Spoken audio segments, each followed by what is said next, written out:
जो सदैव गौ सेवा करता है, उसके डांस मच्छर हटाता है, स्नान कराता है, पीठ में हाथ फेरता है, उसके पूर्वज जो पितर होते हैं वो नाच पड़ते हैं, उनका मंगल होना शुरू हो जाता है कि हमारे वंश में गौ सेवक पैदा हुआ, बड़ा भाग्यवान है और वो गौ के द्वारा हमें तार देगा, ऐसा भाव।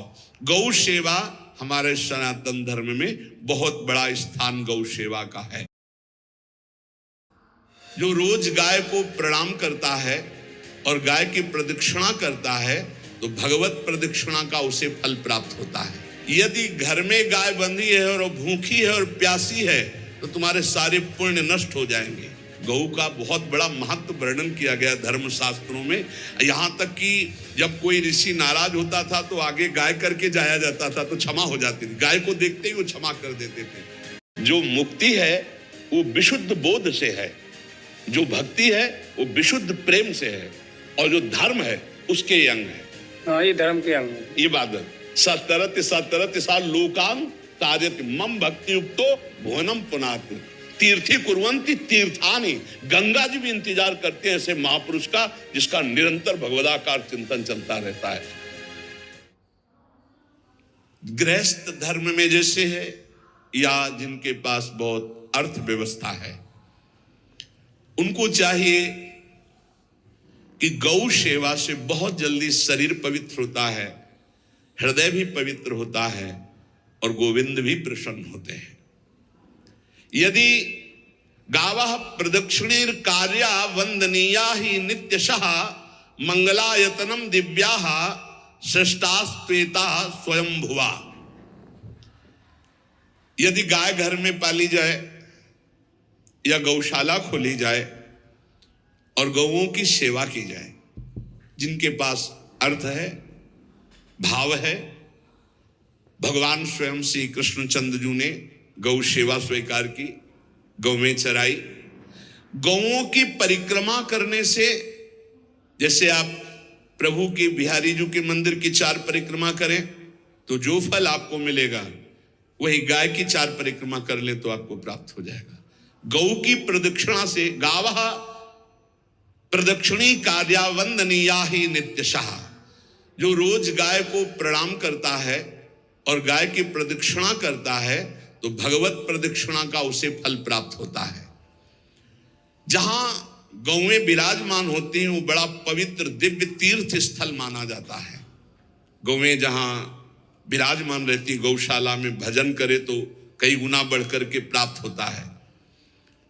स्वयं ब्रह्मा जी ने गौओं को दिव्य गुणों से विभूषित बनाया है।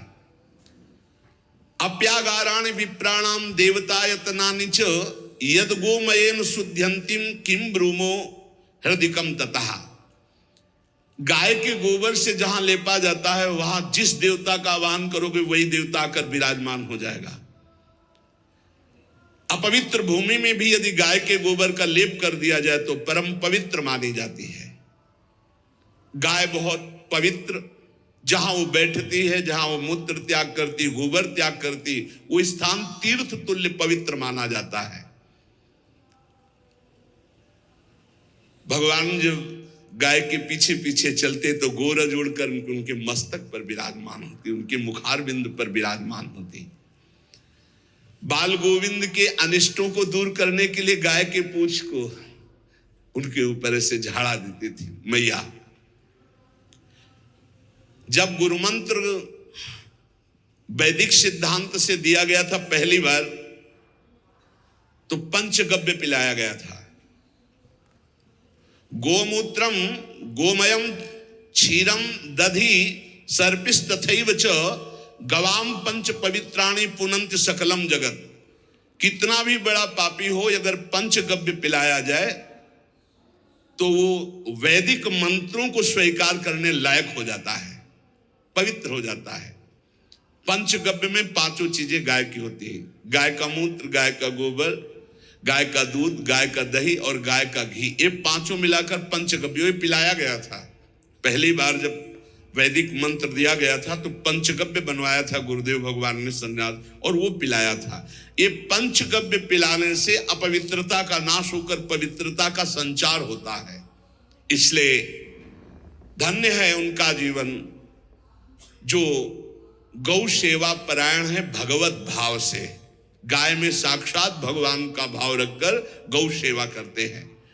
त्रिषिता गौर गृहे बद्धा गेहे कन्या रजस्वला देवशास्त्र सन्निर्माल्य हंति पुण्यम पुराकृतम। यदि घर में गाय बंधी है और भूखी है और प्यासी है तो तुम्हारे सारे पुण्य नष्ट हो जाएंगे।